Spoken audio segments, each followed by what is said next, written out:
collecting 7 pieces of something is something that would come up in Dungeons and Dragons modules, and also in like Sonic the Hedgehog had 7 Chaos Emeralds that were red, yellow, blue, cyan, white, purple, and green.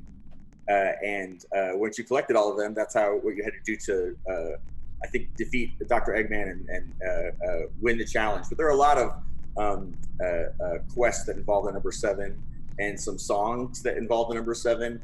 And so I saw that was a way to through the book and through the movie. And part of the fun, I imagine, of being a sci-fi writer is you're also a futurist in a way. I mean, that's part of the gig of being a sci-fi writer, which sounds really fun. And I think, in Ready Player 2, I think you go even a little further, and there's some really exciting kind of vision going beyond that. When we at Roblox, we kind of done the same thing. We've had vision for 15 years, and it takes a lot of time for some of these things to become reality. But when they do, it's super satisfying. And I'm wondering for you, how's it feel when you see some things in real life come true, after you've written about them?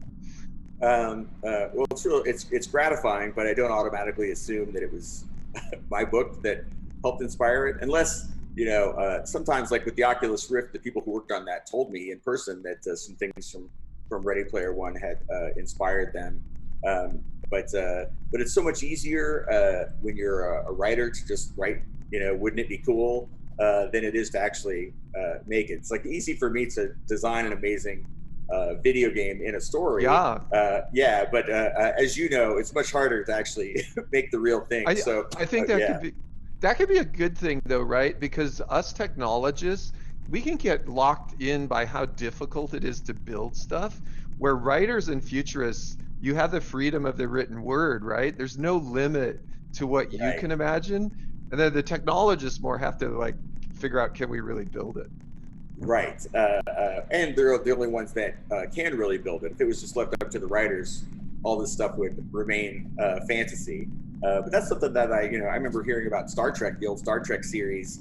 They had those doors that would open automatically. And that's what inspired those doors in grocery stores. Like people at home saw that, and then real engineers went and made it work. So science fiction has always kind of played that role of, what extrapolating where our technology might go. But that's one of the funnest